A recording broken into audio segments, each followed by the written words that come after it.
প্ৰভুসকল, ইয়াত খুব বিশেষকৈ আমাৰ লাগতিয়াল কথা মহাপুৰুষ গুৰুজনে লিখি থৈ গৈছে যে মানুহৰ জীৱনবিলাক কচুপাতৰ পানীৰ দৰে, এই আছে এই নাই। বিজুলী চমকে যেন জীৱন অথিৰ, পদ্মৰ পত্ৰৰ জল যেন নোহে স্থিৰ। পদুম ফুলত থকা পানীকণ যেনেকৈ স্থিৰ নহয়, আমাৰ জীৱনবিলাকো স্থিৰ নহয়। কিন্তু এই স্থিৰ নোহোৱা সময়খনত এটা মাত্ৰ যদি তুমি কাম কৰিব পাৰা, ভকতৰ সংগ যদি তুমি ল'ব পাৰা, কাৰণ ভকতৰ সংগ বৈষ্ণৱৰ সংগ কিহতকৈ শ্ৰেষ্ঠ বুলি কৈছে। যত স্বৰ্গ সুখ ইটো মুখ্য সুখমূল, ভকতৰ সংগৰ অল্পৰো নুহি তুল। যিমানবিলাক সুখ আমি পৃথিৱীত পাইছো, এই চৰম সুখ, এই সুখৰ ওপৰত ভকতৰ সংগত বহি যিটো সুখ পোৱা যায়, সেই সুখটোৰ বেলেগত ক'তো নাই। আমি আগতে কৈছো, ভকতে ভগৱন্তৰ নাম লৈ ফুৰে, অৰ্থাৎ ভগৱান সকলো ঠাইত থাকিব নোৱাৰাৰ কাৰণে তেওঁ ভকত সৃষ্টি কৰিছে, বৈষ্ণৱ বাপসকলক সৃষ্টি কৰিছে, সাধু মহন্তসকলক সৃষ্টি কৰিছে, যে মোৰ গুণগান এওঁলোকে লৈ ফুৰিব। গতিকে এই ভকতসকল ভগৱন্তৰে ৰূপ। আৰু এই ভকত য'ত থাকিব, একাদশ স্কন্ধত ভগৱন্তে উদ্ধৱক স্পষ্টকে কৈছে, অ ভকত প্ৰতিমা মূৰ দুই অধিষ্ঠান, দুই কুসেৱা দৰ্শনে কৰিবে বহুমান। য'ত প্ৰতিমা থাকিব, ভগৱন্তৰ বিগ্ৰহ থাকিব বা ভাগৱত থাকিব, আৰু য'ত ভকত থাকিব, একে কথা। যদি ভাগৱতত সেৱা কৰিছে, ভকততো সেৱা কৰিব লাগিব। চৈতন্য কৃষ্ণ আচলতে ভকতসকলে, মহাপুৰুষ গুৰুজনে মাধৱ পুৰুষে নামঘোষাত লিখিছে, চৈতন্য কৃষ্ণ কৰি জৰক ভজিয়া মোৰে, কিনুলোক অজ্ঞান মুগুধ। অৰ্থাৎ যিজনে আপোনাক এষাৰ মাত দিলে, মাতষাৰে আপোনাক প্ৰতি নমস্কাৰ বা সেৱা জনাব পাৰে, সেইজনক এৰি যদি আমি বেলেগ কিবা কৰি ফুৰো, তেন্তে এইটো হ'ব চৈতন্য কৃষ্ণক এৰি জৰক ভজিয়া মৰে। কৃষ্ণক চৈতন্য এই কাৰণে কোৱা হৈছে যে কৃষ্ণ শব্দটোত কৃষণ শব্দ, এইটো পৃথিৱী বাচক ভৈল ন আনন্দত প্ৰৱতয়, দুইৰ একপদ ভৈল পূৰ্ণ ব্ৰহ্ম কৃষ্ণ নাম মাত্ৰ আনন্দক কয়। এই যিটো প্ৰেমানুভূতি হয়, যি আনন্দ মনলৈ আহে, এই আনন্দত 9টা ৰূপ আছে। প্ৰেমানন্দ, সহজানন্দ, স্বৰূপানন্দ, এনেধৰণে 9টা আনন্দ আমি অনুভৱ কৰিব পাৰো। যি 9টা আনন্দ আমাক উপভোগ কৰাব পাৰে, অনুধাৱন কৰাব পাৰে, সেইজনে হৈছে কৃষ্ণ। গতিকে কৃষ্ণ নামত কৰ্ষণ কৰা, যি আমাক কৰ্ষতি ইটো কৃষ্ণ, যিজনে আমাক কৰ্ষণ কৰিব পাৰে, যি আমাক তেওঁৰ ওচৰলৈ টানি থাকে, কৃষ্ণ সংস্কৃতিয়ে, কৃষ্ণ ভাৱনাই যদি আমাক টানি থাকে, সেয়ে হৈছে কৃষ্ণ চিন্তা, কৃষ্ণ ভক্তি। গতিকে একক্ষণ মানৱজাতে শুনৈ কৃষ্ণ কথা, তাৰ বিনে আনৰ জীৱন যাই বৃথা। 84 লক্ষ যোনি ভেদ কৰাৰ পাছত আমি মনুষ্য জন্ম পাইছো। মাতৃ গৰ্ভত থাকোঁতে বাৰে বাৰে মাকক শিশুবিলাকে কি কৰে, গুৰিয়াই থাকে। শিশুটো গৰ্ভত থাকোঁতে ঘূৰি থাকে নহয়, কি কৰি থাকে, 10 মাহ 10 দিন থাকে ভাগৱতৰ মতে, হয়নে?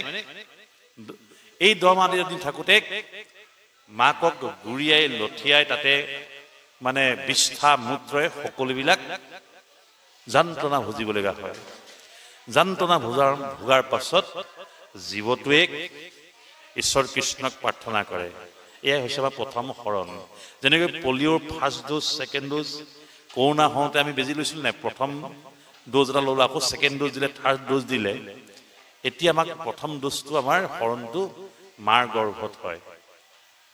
যে ইমান কষ্ট পাইছো মাৰ গৰ্ভত, প্ৰভু মোক তুমি বাহিৰলৈ উদ্ধাৰ কৰি নিয়া, বিষ্ঠাই মূত্ৰই মই লেপিত হৈ আছো, এই সংবিলাকে মোক ইমান কষ্ট দিছে, গতিকে মই আৰু মাতৃ গৰ্ভত ইমান তাপত থাকিব নোৱাৰো, মোক তুমি উদ্ধাৰ কৰা, মই তোমাৰ ওচৰত শৰণাপন্ন হৈছোঁ।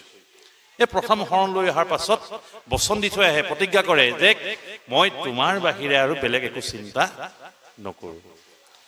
কিন্তু যেতিয়া ভূমিষ্ঠ হয়, ভূমিষ্ঠ হোৱাৰ পাছত মাতৃৰ কোলাত যেতিয়া আহি পৰে, তেতিয়া তেওঁ দি থৈ অহা যিটো প্ৰতিজ্ঞা, এই প্ৰতিজ্ঞাটো পাহৰি যায়। মায়াৰ কবলত পৰি মায়াই হেঁচা মাৰি ধৰে, কান্দিবলৈ আৰম্ভ কৰে। গৰ্ভত থাকোঁতে শিশুৱে নাকান্দে, কিন্তু মাটিত যিহতে পৰিলে সেই সময়তে কন্দা কটা আৰম্ভ হয়। আৰু কন্দা কটা নকৰিলে ভাবিব কি, ল'ৰাটো মৰিও জন্ম হৈছে, মৰাক লাগি জন্ম হৈছে। অৰ্থাৎ সেইখিনি সময় আমাৰ চৈতন্য শক্তিটো আহি যায়, ঈশ্বৰে দি দিয়ে। গৰ্ভত থাকোঁতে ভাগৱতত সুন্দৰকৈ লিখিছে যে মানুহ জন্মটো কেনেকৈ হয়। ৮৪ লক্ষ যোনি ভেদ কৰাৰ পাছত মানুহ নামৰ জীৱতী মাতৃৰ গৰ্ভত ভ্ৰূণৰূপে প্ৰতিষ্ঠিত হয়। মাতৃৰ শোণিত আৰু পিতৃৰ শুক্ৰ, এই দুইটা বস্তু লগ লাগি সন্তান জন্ম হয়। প্ৰথম দিনত কি হয়, যেতিয়া আমি পুৰুষ মহিলা মিলিত হওঁ তেতিয়া কি হয়, দ্বিতীয় ৰাতি কি হয়, এমাহত কি হয়, বট্ৰুল তামোলটোৰ অকল কোন সময়ত হয় জীৱটো। তাৰপিছত ৩ মাহত লিংগ চিহ্ন উপজয়, ৩ মাহত ছেক্স ডিটাৰমিনেশ্যন কৰিব পাৰে ডক্টৰবিলাকে। যেতিয়া মেচিন দি চাব ল'ৰা হ'ব নে ছোৱালী হ'ব তেতিয়া কৈ দিব পাৰে। কিন্তু আমাৰ মহাপুৰুষে তেতিয়াই আজি বা ৫০০-৬০০ বছৰ লিখি থৈ গৈছে যে ৩ মাহতে লিংগ চিহ্ন উপজয়, মতা নে মাইকী, ল'ৰা নে ছোৱালী তেতিয়াই ধৰিব পাৰে ৩ মঞ্চ। ৫ মাহত পঞ্চামৃত খাবলৈ বিচাৰে। আপোনালোকৰ ফালে এইটো নিয়ম আছে নে নাজানো, আমাৰ ফালে এইটো নিয়ম আছে। ৫ মাহত গৰ্ভৱতী মহিলাক মাকৰ ঘৰত নি পঞ্চামৃত খোৱা হয়। সেই পঞ্চামৃত শিশুটোৱে খাব বিচাৰে। সপ্তম মাহত বুধ আহে মনলৈ যে মই কোন, মই ইয়াৰ ভিতৰত কিয় আছো, মোক ইয়াৰ পৰা বাহিৰ কৰিব কোনে পাৰিব। তেতিয়াই এই কথাবিলাক চিন্তা কৰি থাকোঁতে গৰ্ভত অতি দুখেৰে সময়বিলাক পাৰ হয়। পাৰ হোৱাৰ পাছত জীৱতে প্ৰাৰ্থনা কৰে যে প্ৰভু মই বাহিৰলৈ গুচি যাওঁ, মোক কৃপা কৰা। ভগৱন্তে আমাক সেইটো কৃপা কৰিলে। কৃপা দুবিধ আছে, এবিধ হৈতুকী কৃপা, এবিধ অহৈতুকী কৃপা। তেওঁ আমাক আমি কিবা এটা বিচৰাৰ কাৰণে হেতুকী কৃপা কৰিব পাৰে। অহৈতুকী কৃপা অৰ্থাৎ আপুনি বহি আছে, এজনে ভাগৱত শ্ৰৱণ কীৰ্তন আপোনাক কৰাই আছে, তেনেকৈও আপুনি ভগৱন্তৰ কৃপা লাভ কৰিব পাৰে। এই হৈতুকী কৃপাৰ জৰিয়তে আহি আমি পৃথিৱীত জন্ম ল'লোঁ। জন্ম লোৱাৰ পাছত মাতৃয়ে এটা স্তন ধৰি এটা স্তন মুখত দি কান্দিবলৈ আৰম্ভ কৰিলোঁ। অৰ্থাৎ আমি মায়ামোহত আবদ্ধ হৈ গ'লোঁ। আৰু মায়ামোহত আবদ্ধ হৈ যোৱাৰ পাছতে যেনে ক্ৰমান্বয়ে শিশুটি ডাঙৰ হ'ব, ডাঙৰ হোৱাৰ পাছত বিয়া বাৰু কৰিব, পঢ়া শুনা কৰিব, কিবা কিবি হৈ যোৱাৰ পাছত এটা এনেকুৱা ষ্টেজ আহি পৰে যিটো ষ্টেজত সন্তানবিলাকে অলপ ঈশ্বৰৰ পৰা পিঠি দিবলৈ আৰম্ভ কৰে। এই পিঠি দিয়া কাৰবাৰটোৰ কাৰণে প্ৰভুৱে শাস্তি দিয়ে আমাক। শাস্তি দিয়াৰ কাৰণে আমি নানান দুখ যাতনা ভুঞ্জিব লগা হয়। আৰু ভগৱানৰ ওচৰত যদি আমি প্ৰাৰ্থনা কৰে, ভক্তি কৰিবলৈ আহে, তাত দুখ আছে, কষ্ট আছে, কিন্তু আপুনি যিটো সোৱাদ পাব তাত, সেই সোৱাদ, সেই টেষ্টটো আপুনি বেলেগ ক'তো নাপায়। সেইকাৰণে কৈছে যে যিমানবিলাক সুখ আছে, এই সুখতকৈ ভকতৰ সংগ সুখটোৱে আটাইতকৈ শ্ৰেষ্ঠ সুখ। প্ৰভুৱে মহাপুৰুষ মাধৱদেৱে ইমান ধুনীয়াকৈ লিখিছে, হেৰিষে দিনক বাই দুৰ্দিন মূলীয়া মানি মেঘাচ্ছন্ন নোহোৱা দুৰ্দিন। কালি যে বতাহ ধুমুহা আহিছিলে, সেইটো বতাহ ধুমুহাক মহাপুৰুষ মাধৱদেৱে দুৰ্দিন বুলি কোৱা নাই। হৰি কথা সময়কে আলাপৰ হয়, যিটো দিন হৈ অবিহীন, সেইদিনাখন আমাৰ দুৰ্দিন হ'ব। যিদিনাখন আমি হৰি কথা আলাপ, ঈশ্বৰৰ কথা আলাপ ইজনে সিজনে কৰিব নোৱাৰিম, সেইটোৱে আমাৰ দুৰ্দিন। গতিকে আমাৰ আজি দুৰ্দিন নহয়, সকলোৰে সৌভাগ্য আজি সুদিন।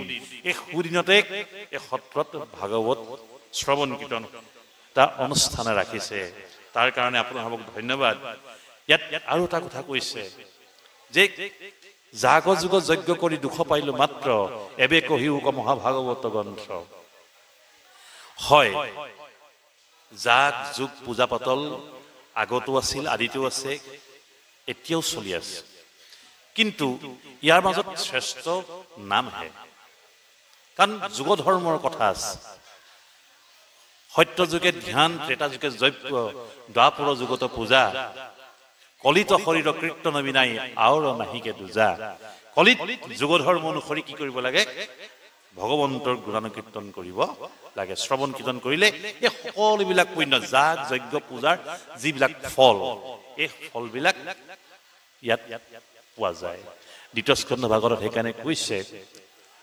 পূজা নমস্কাৰ ধ্যান সমস্তে দুষ্কৰ হৰি গুণ নাম জানা মহাসুখকৰ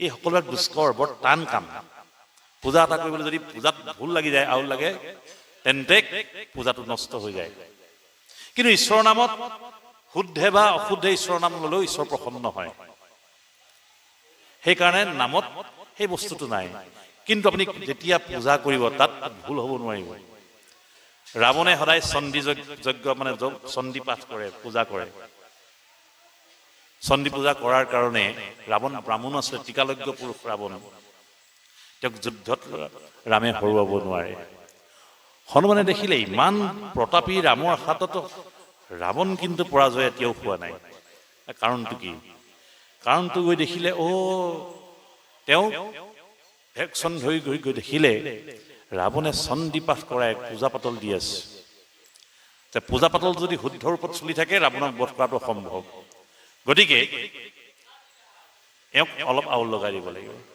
হনুমানে মাখি হৈ ব্ৰাহ্মণজনৰ বিপ্ৰজনৰ কাণত আৰু টিকনিত টিকটিকাই দিলে দিয়াৰ লগে লগে শেষত যিটো আহুতি দিব লাগে যে ৰাৱণৰ সৎটো ধ্বংস হওক ওলাই গ'ল ৰামৰ সৎটো ধ্বংস হওক এই যে পূজাত গণ্ডগোল লাগি গ'ল লগালগ ৰামে হৰ মাৰি ৰাৱণক বধ কৰিলে এইটো হৈছে পূজাত আউল লগা কথা পূজা যদি শুদ্ধভাৱে চলে একো নাই কিন্তু সেই কামটো ভাগৱত পাঠত বা নাম সংকীৰ্তনত নাই নাম প্ৰসংগত নাথাকে যেন তেন মতে কৰো শ্ৰৱণ কীৰ্তন যিকোনো প্ৰকাৰে ভগৱন্তৰ নাম শ্ৰৱণ আৰু কীৰ্তন কৰিলে প্ৰভু তুষ্ট হয় বুলি ভাগৱতে কৈছে সেইকাৰণে কলিযুগত নামৰ প্ৰাধান্য সৰ্বাধিক নাম কি বস্তু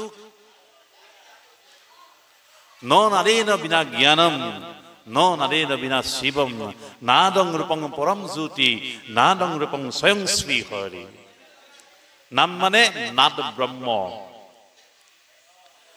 বেদৰ যিটো প্ৰণৱ বা ভাগৱতৰ যিটো এই যিটো প্ৰণৱ এই প্ৰণৱত তিনিটা বস্তু সোমাই আছে সৃষ্টি স্থিতি লয় এই তিনিজনৰ অধিকাৰ হৈছে প্ৰণৱ যিটো প্ৰণৱক বেদত প্ৰণৱ বুলি কোৱা হৈছে বা অক্ষয় মন্ত্ৰ বুলি কোৱা হৈছে এই অক্ষয় মন্ত্ৰৰ মহাপুৰুষে ভাগৱতত আনি দিছে ইয়াক ভাগৱতত ২০ মন্ত্ৰ বুলি কোৱা হৈছে ভাগৱতৰ নমো ভগৱতে বাসুদেৱায় নাৰদীয় পঞ্চৰাত্ৰতে কথাটো আছে যে ১২ অক্ষৰযুক্ত ভাগৱতৰ কাৰণে ২২ স্কন্ধ ভাগৱত হৈছে পৰীক্ষিত ৰজা মহাজ্ঞানী আৰু ভক্ত যিজনে ঈশ্বৰক গৰ্ভতে দেখা পাইছে গৰ্ভতে দেখা পোৱাৰ কাৰণে তেওঁৰ নাম পৰীক্ষিত ঈশ্বৰে তেওঁক পৰীক্ষা কৰিছে তেওঁৰ আনটা নাম বিষ্ণুৰাত এই বিষ্ণুৰাত সাধাৰণতে ৰজাবিলাক আগত মৃগয়া প্ৰিয় হয় এইটো ৰজাসকল এটা কাৰ্য মৃগয়া কৰাটো তেওঁলোকক স্বীকাৰ কৰাটো এটা কাৰ্য যেতিয়া পঞ্চপাণ্ডৱ স্বৰ্গলৈ গৈছিল তেতিয়া এটা জপা আমাৰ কাপোৰ থোৱা এটা জপা পুৰণা দিনত জপা থাকে মানুহৰ ঘৰত গাঁওবিলাকত জপাত এটা মানে বস্তু আছে দেখাই থৈ গৈছে এই জপাটো তুমি কোনদিনাখন খুলি নাচাবা কিন্তু পৰীক্ষিত ৰজা ইমান উদ্গ্ৰীৱ হৈ গ'ল যে জপাটোত কি আছে চাব লাগে। তেওঁ মৃগয়া কৰিবলৈ যাব।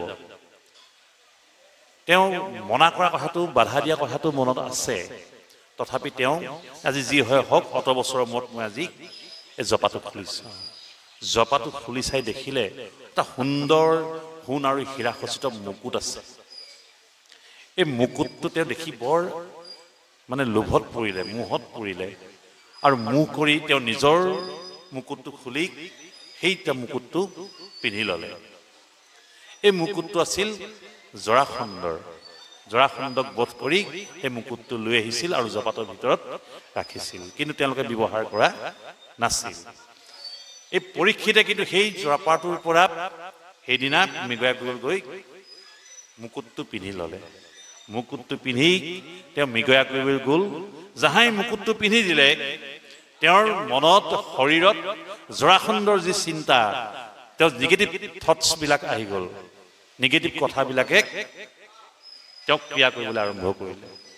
এই নিগেটিভ কথাবিলাক ক্ৰিয়া কৰিবলৈ আৰম্ভ কৰাৰ কাৰণে পিয়াহত যেতিয়া পানী নাপালে, শ্ৰমিক মুনিৰ আশ্ৰমত গৈ পানী খুজিলত তেওঁ ধ্যানস্থ হৈ থকাৰ কাৰণে পানী দিব নাপালে। নোৱাৰি তেওঁ ধেনুৰে আগটোৰে মৰা সৰ্পটো ঋষিৰ গলত আৰি দিলে। এইটো অপকৰ্ম কৰিলে, ভকতক অপকৰ্ম কৰিলে। আৰু এই কথাটোকে শমিক মুনিৰ পুত্ৰ শৃংগী মুনিয়ে গম পাই অভিশাপ দিলে, ব্ৰহ্মশাপ দিলে যে যি মোৰ পিতৃক এনেধৰণৰ কাৰ্য কৰিছ, তাক 7 দিৱসৰ ভিতৰত তক্ষকে দংশন কৰক, তক্ষক নাক ৰজা, এই তক্ষকে দংশন কৰক বুলি অভিশাপ দিলে। এই কথা বিস্তাৰিত হৈ গ'ল। বিস্তাৰিত হৈ যোৱাত ৰজায়ো গম পালে। পৰীক্ষিত ৰজাক গম পাই দিয়া গ'ল যে 7 দিনৰ ভিতৰত তেওঁক তক্ষকে আহি কি কৰিব, ব্ৰহ্মশাপৰ কাৰণে দংশন কৰিব। ইফালে পৰীক্ষিত ৰজা মহা চিন্তাত পৰিল। চিন্তাত পৰি সকলোকে মাতিলে, সুধিলে যে এতিয়া মই কি কৰা উচিত। সকলোৱে কয় যে, এজনে ক'লে দান কৰা, এজন ঋষিয়ে কৈছে তুমি তীৰ্থ কৰা, এজনে কৈছে তুমি যজ্ঞ কৰা, পূজা কৰা। বিভিন্নজনৰ বিভিন্ন মত হ'ল। যিহেতু পৰীক্ষিতে ভগৱন্তক গৰ্ভতে লগ পাইছে, তেওঁ কিন্তু সেইটোত সন্তুষ্ট হোৱা নাই। যি সময়ত শুকদেৱ আহি তেওঁৰ ওচৰত উপস্থিত হ'ল, শুকদেৱক সুধিলে এতিয়া কি কোৱা কথা। শুকদেৱে ক'লে যে তোমাক এটা বস্তুৱে মৃত্যুৰ পৰা উদ্ধাৰ কৰিব পাৰিব, এয়াই হৈছে ভাগৱত। এতিয়া ভাগৱত শ্ৰৱণ কীৰ্তনৰ বাহিৰে তোমাৰ দ্বিতীয় ৰাস্তা নাই। ভাগৱত শ্ৰৱণ কীৰ্তনৰ ব্যৱস্থা কৰা হ'ল গংগাৰ পাৰত ভাদ্ৰ মাহৰ শুক্লা নৱমীৰ পৰা পূৰ্ণিমা পৰ্যন্ত ভাগৱত শ্ৰৱণ কীৰ্তন কৰিলে অহোৰাত্ৰ 7 দিৱস জোৰা। এয়াই হৈছে ভাগৱতৰ প্ৰথম আৰম্ভণি। এই ভাগৱত পাঠ কৰি, শ্ৰৱণ কৰি পৰীক্ষিত কৃতকৃত হ'ল। মৃত্যুৰ ভাৱনা তেওঁৰ শৰীৰৰ পৰা নাইকিয়া হৈ গ'ল। পৰীক্ষিতে বুজি পালে যে আত্মাৰ কোনোদিনাখনে মৃত্যু নাই। এই মোৰ চোলাটো বেয়া হৈছে, চোলাটো খুলি বেলেগ এটা চোলা পিন্ধাৰ দৰে আত্মায়ো যিটো দেহ বেয়া হয়, সেই দেহটো এৰি যেন জোকে তিন্ন পাইলে এৰয় ওপৰ, যেনেকৈ জোক এটাই এডাল বনৰ পৰা আনডাল বনলৈ গুচি যায়, ঠিক তেনেকৈ এই আত্মা বোলা বস্তুটো এইটো দেহ এৰি এটা দেশত প্ৰৱেশ কৰে। গতিকে পৰীক্ষিত ভয়হীন হ'ল, শংকাহীন হ'ল। কিহৰ বাবে? ভাগৱত শ্ৰৱণ কীৰ্তনৰ বাবে। শ্ৰৱণ কীৰ্তন কৰাৰ পাছত তেওঁ সম্পূৰ্ণ শৰীৰ, লিংগ শৰীৰ ভাগি থাকিল। যেতিয়া লিংগ শৰীৰ ভাগিল, তেতিয়া ঈশ্বৰ প্ৰাপ্তি হয়। আমাৰ শৰীৰটো যেতিয়া লিংগ দেহ ভাং খাই যাব, তেতিয়াই ঈশ্বৰ প্ৰাপ্তি হ'ব। তেওঁৰ ঈশ্বৰ প্ৰাপ্তি হ'ল আৰু মৃত্যুক তেওঁ জয় কৰিলে। সাক্ষাৎ মহা ভাগৱত। প্ৰহ্লাদৰ ক্ষেত্ৰত আপোনালোকে চাওক, নাৰদে কি কৈছে, যেতিয়া ইন্দ্ৰই চাৰিওফালৰ পৰা বেৰি ধৰিলে, কয়া ধুক যে হবংশে হিৰণ্যকশিপুৰৰ ধ্বংস কৰোঁ, তেতিয়া নাৰদে আহি উপস্থিত হৈ কৈছে যে তোমাৰো মাৰিমে নাহিকে শকতি। সেই ইন্দ্ৰ, তুমি যাক আগুচি ধৰিছা, এইৰ গৰ্ভ আছে নিষ্পাপ শিশু, এই শিশু গৰ্ভত নিষ্পাপ শিশু আছে। সাক্ষাৎ জনা এইটো মহাভাগৱত, তুমি জানিবা এজন কোন আছে মহাভাগৱত আছে গতিকে তোমাৰ মাৰিবলৈ শক্তি নাই ইন্দ্ৰই মাৰিবলৈ চাই তেওঁক সেৱা কৰি চাৰিফালে প্ৰণাম কৰি তিনিবাৰ প্ৰণাম কৰি স্বৰ্গলৈ গতি গ'ল অৰ্থাৎ য'ত ভকত থাকে সেয়া হৈছে মহাভাগৱত এই ভাগৱত ভকতে আপোনাভাৱে প্ৰতিজন ব্যক্তি হৃদয়ত লৈ ফুৰিছে সেইকাৰণে আপোনালোককো ভাগৱত বুলি কোৱা হয় এই পৰীক্ষিতকো ভাগৱত বুলি কৈছে প্ৰহ্লাদকো ভাগৱত কৈছে বিষ্ণু আৰু বৈষ্ণৱৰ মাজত একোৱে পাৰ্থক্য নাই বুলিছে বিষ্ণু বৈষ্ণৱৰ কিঞ্চিত একো নাহি ভেদ ভগৱন্ত আৰু ভকতৰ মাজত ইমান কোনো প্ৰভেদ নাই দুইৰো কথা কৰে পাতকৰ কণ্ঠচ্ছেদ আমি যদি ভাল ভকতৰ কথা পাতো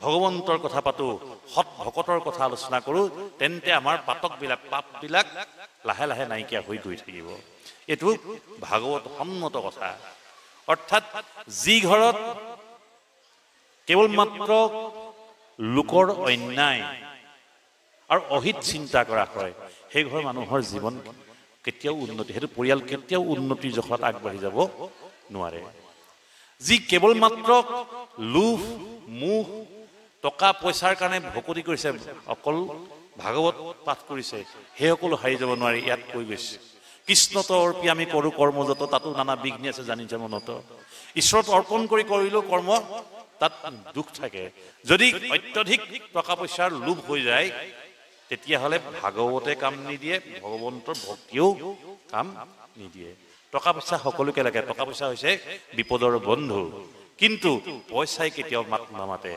আমি মানুহে মানুহক সহায় কৰাৰ সুবিধা হয় কৈছে মানুহে দেৱ মানৱ বিনে নাই কেও আমি চাৰিওফালে মানুহে দেৱ মানুহে ঈশ্বৰ আৰু এই ঈশ্বৰজনক সেৱা নকৰাকে যদি তুমি ঘৰত থকা গুৰু এখনৰ সন্মুখত সেৱা কৰি থাকা তাল কোবাই থাকা কীৰ্তন কৰি থাকা সেইবিলাকে কাম নিদিব এই মানুহজনক যদি আমি ভাল ব্যৱহাৰ নকৰো আপোনাক যদি ভালকৈ মই মাত এষাৰ মাতিব নাজানো তেন্তে ভাগৱত পঢ়া নপঢ়াৰ মাজত কোনো পাৰ্থক্য নাথাকে ভাগৱতৰ মূল লক্ষ্য সেইবিলাকে জীৱ জগতৰ কল্যাণ কৰা ভাগৱতৰ মূল লক্ষ্য জীৱ জগতৰ কল্যাণ কৰা সেইকাৰণে সকলো ধৰ্ম গৈ ক'ত ৰৈ আছেগৈ ভাগৱতত আশ্ৰয় কৰি আছে এতিয়া সকলো ধৰ্ম কৃষ্ণৰ লগত হবে গুচি গৈলা একস্থানত শুয়া হৰি নামৰ মাজে ৰৈলা এতেকে নামতো সমস্ত পুণ্য পায় জানি সৰ্বজনে ফুৰা হৰি নাম গায় এতিয়া হৰি নাম কীৰ্তনৰ বাহিৰে আৰু বেলেগ ব্যৱস্থা নাই সেইকাৰণে কৈছে আৰু সেই হৰিগুণ ভকতে গায় বৈষ্ণৱে গায় বিষ্ণু বৈষ্ণৱৰ মাজত কোনো পাৰ্থক্য